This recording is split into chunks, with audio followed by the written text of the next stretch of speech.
Thank you very much. Please, let's take our seats. Thank you very much, PCS. Good morning, ladies and gentlemen, and welcome to this very important occasion, as I am delighted to preside over the launch of the fourth medium-term plan covering the period of 2023 to 2027, which marks the final five-year plan of the Kenya Vision 2030, launched in 2008.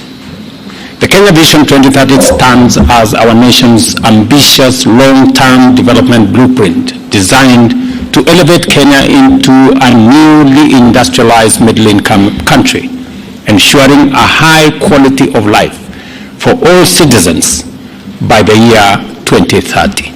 This vision is grounded on economic, social, and political pillars fortified by key enablers identified to propel us towards our collective aspirations as a people. Since its inception, significant progress has been achieved in realizing the goals set forth by the Kenya Vision 2030 through the implementation of preceding medium-term plans that have come in subsequent phases. Yet, our economy continues to grapple with fundamental challenges, including widening inequality, low productivity, and susceptibility to economic shocks. These challenges demand urgent and resolute interventions to regain lost ground and align ourselves with our aspirations. This is why, upon assuming office, our administration pledged to spearhead a radical economic turnaround, fostering inclusive growth and enhancing the livelihoods and welfare of all our citizens, particularly those at the bottom of the economic pyramid. These commitments are intricately detailed within the bottom-up economic transformation agenda. Consequently, it became imperative to ensure that the MTP4, together with the county integrated development plans, are aligned to the bottom-up economic transformation agenda objectives and priorities. Therefore, the fourth medium-term plan has translated the strategic objectives set out in our agenda into concrete programs and projects to be implemented in the plan period. Just to remind everybody here that the better plan, we not only have an agenda, but we also have a plan combined into one program. Calls for investments in 5 core strategic pillars: agriculture, healthcare, housing and settlement, micro, small and medium enterprise economy, and the digital superhighway, including the creative economy. Without losing crucial time, the government has moved to undertake a number of interventions in fulfillment of the commitments made to our citizens. And these include, broadly, strengthening the independence of the judiciary and enhancing efficiency within the justice system, increased budgetary allocation to all our justice arms, and granting financial autonomy, specifically the Inspector General of Police, to give him the levers to be able to adjudicate and operationalize operations by the police without any hindrance. We've also reverted the port operations, as I committed, of the standard gauge railway from Nairobi to Mombasa, and today Mombasa is the vibrant city that we always knew. But additionally, we're now going to work on modernizing the port of Mombasa, making it much more efficient, and looking at how private sector players can be brought on board so that we can achieve the kind of efficiencies that will make Mombasa a truly modern port city. We also are rolling out the Hustler Fund to provide access to affordable credit to individuals and MSFEs, and also eliminating the long-standing challenge of predatory lenders. Prioritizing the enhancement of Women Enterprise Fund progressively from Kenya shillings 4.5 billion and up to 13.5 billion in the medium term. We're also providing 5.5 million bags of fertilizer last year and additional this year as part of our program to improve agricultural yields.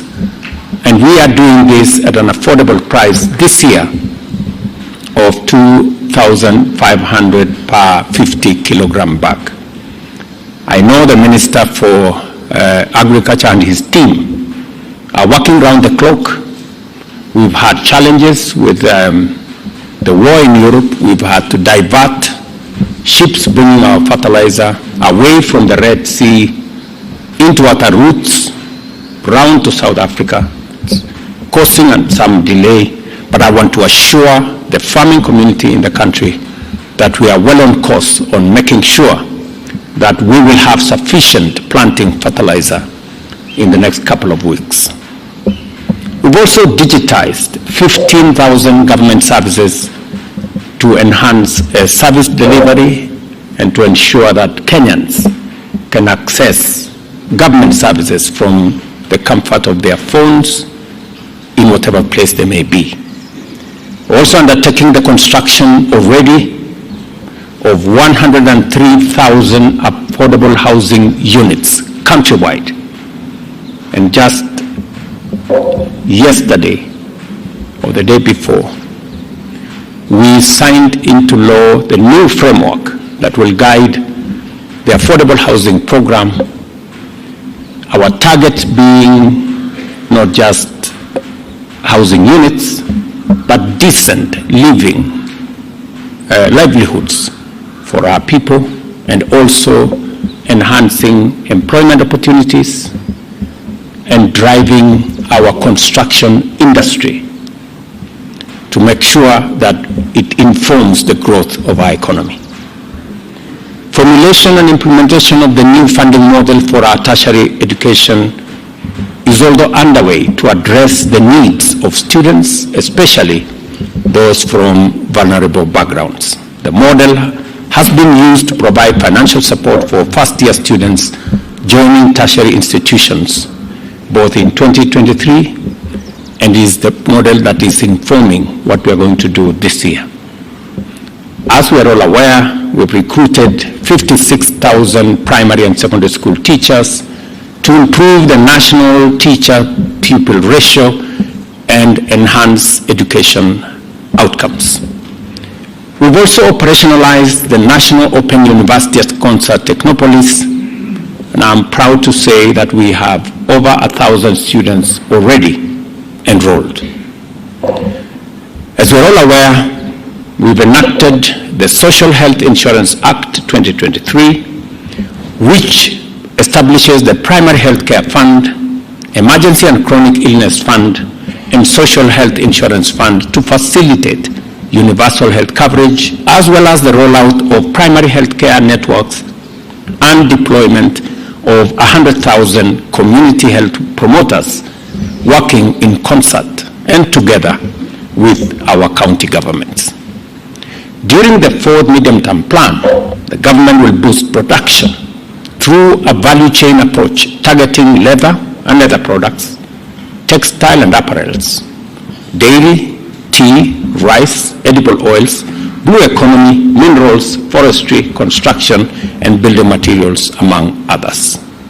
Emphasis will be given to the promotion of agro-processing and the strengthening of extension services, provision of quality and affordable farm inputs, cooperative development and management, market access and logistics support, expansion of irrigation infrastructure, adoption of climate-smart agriculture, enhanced agricultural financing, and agricultural mechanization, research, and development.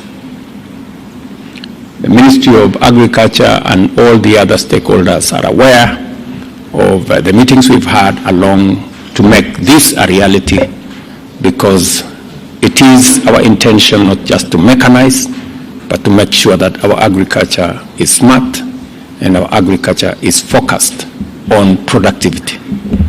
To create employment, focus will be given to investment in special economic zones, county aggregation and industrial parks, export of labor, digital jobs, and ensuring that we have diversification of export markets and market access of MSME goods and services. The government will also establish Jumuiya cross-border markets and strengthen cooperation with our traditional and new trade partners. We will scale up the Financial Inclusion Fund, commonly known as the Hustler Fund, with a view to actualizing its commitment to increase access to affordable credit for those at the bottom of the pyramid. And additionally, we will undertake reforms to create a favorable tax regime, deepen capital markets, improve the lending and investment environment, and attract investors to the Nairobi International Financial Center. To increase efficiency and enhance mobility, the plans entail substantial investments in infrastructure development, particularly transport connectivity.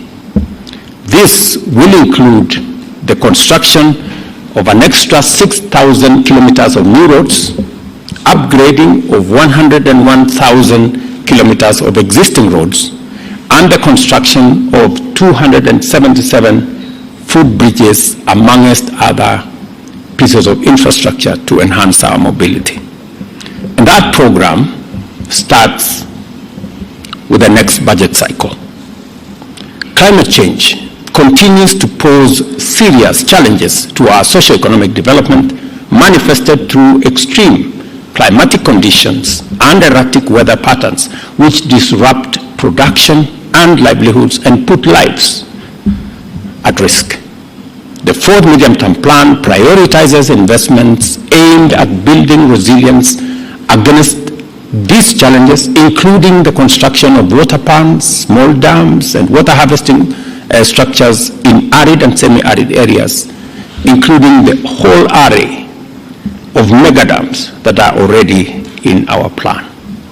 We've also launched a nationwide drive to grow 15 billion trees by 2032 through the Jaza Miti campaign. This initiative will complement other ongoing efforts to protect the country's water towers. In this plan, we will implement robust initiatives to promote sustainable waste management practices and enhance pollution control measures.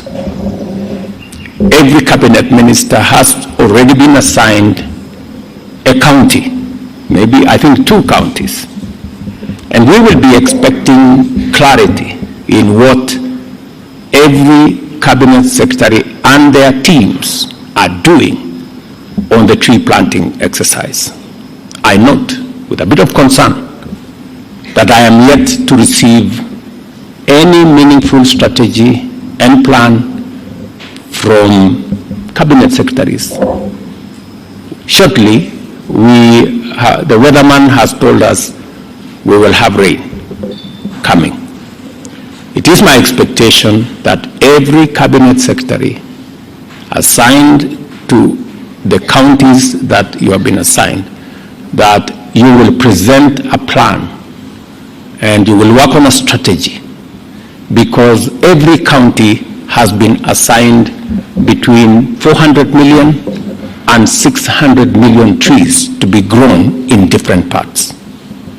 I will be expecting that every cabinet secretary will mobilize tree seedlings, will mobilize communities, private sector, development partners, friends, to participate in this exercise in each and every county of the Republic of Kenya.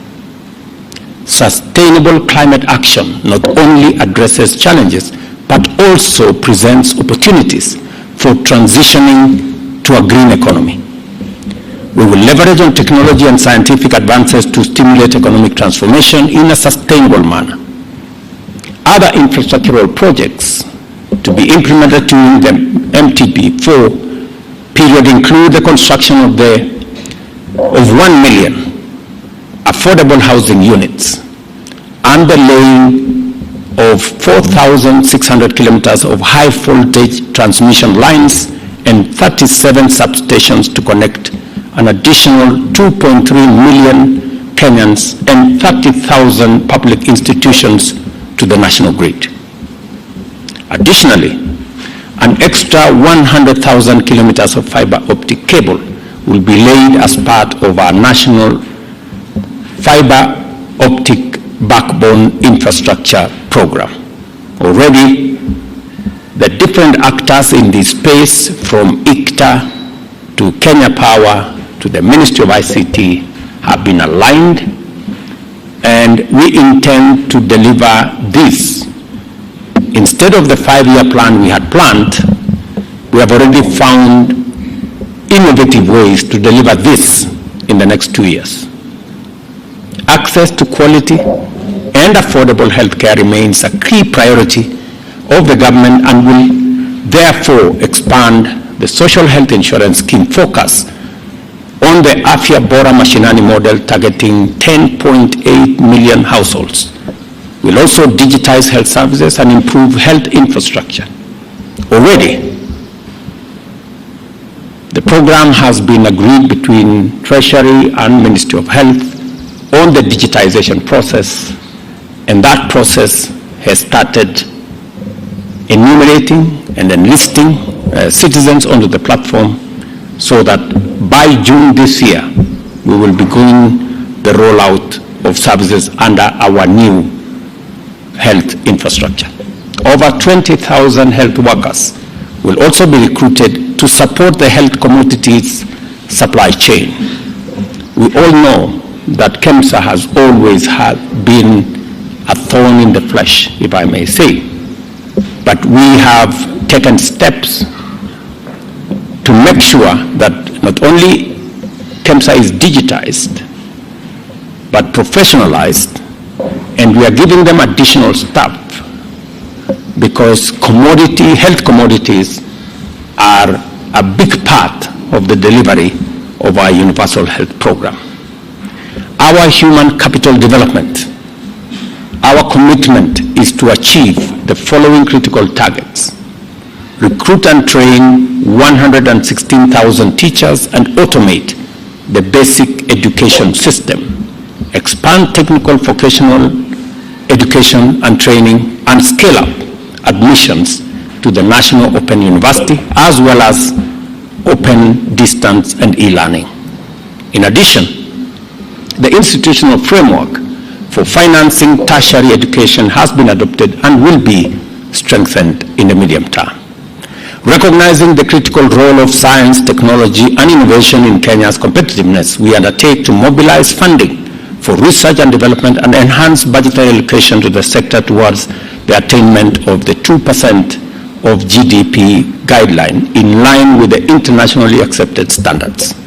The plan also includes building science and technology innovation parks and establishing a national center for innovation, technology transfer, and commercialization.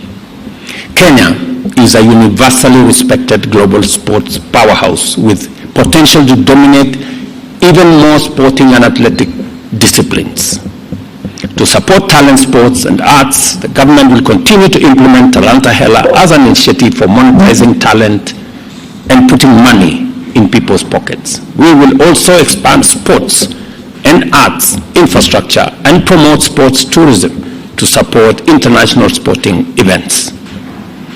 On the creative economy, we are marketing Kenya as a film destination by establishing an incentives framework for the production of film and commercials, supporting production of local content, establishing a National Creative Economy Council, promoting artists' rights, and providing technical capacity for the growth of the creative industry.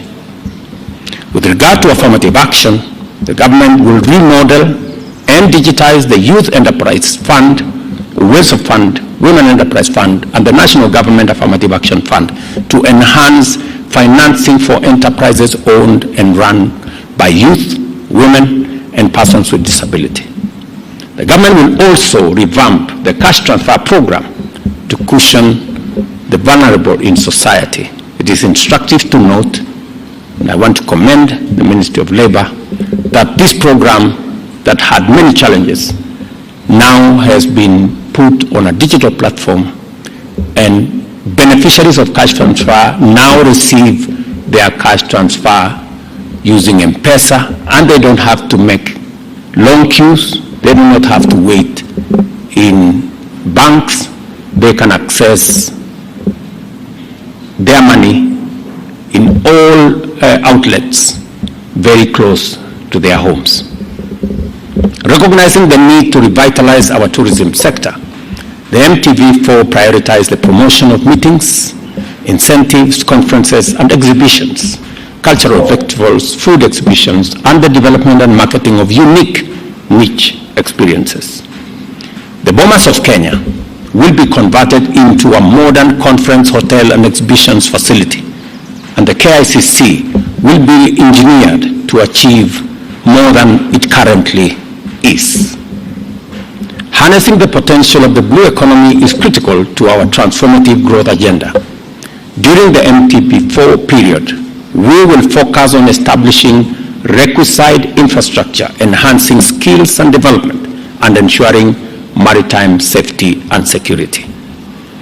I am seized of what Mvurya and team are doing in this space, and we are making tremendous progress on unlocking the potential in that sector. I hold the firm conviction that by upholding the rule of law and efficient justice systems, the government of Kenya will create a conducive environment for economic and social transformation.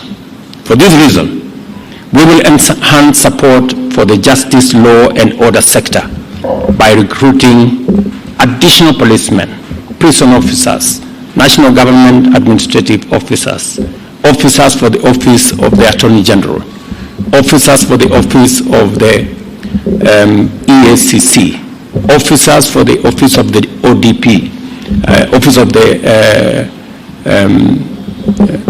Director of Public Prosecutions, and making sure that we have all arms to deal with the challenge of corruption and impunity. I am very clear in my mind that we have what it takes to take Kenya to the next level. We have the requisite resources, if properly applied, if properly used with integrity, to move our country to the next level. What we witness every time, in some instances, corruption is budgeted into our budget cycle. People budget things that they know will not go to the people of Kenya. I will be spending time tomorrow with our treasury to make sure that with a tooth comb, we eliminate anything that will not go to benefit the people of Kenya in our budget. And that our budget is going to be an instrument for the delivery of our plan for the benefit of the people of Kenya and to provide inclusive growth. The tragedy that we have is that even those who go and challenge government policy in our courts, you cannot believe it, that after they have obtained stays and they have obtained injunctions against government policy, whether it is housing, whether it is our universal health coverage plan, they have the audacity, they have the temerity to come and look for government officials and tell them, if you talk to us nicely, we are going to remove the injunction. I mean, what level of impunity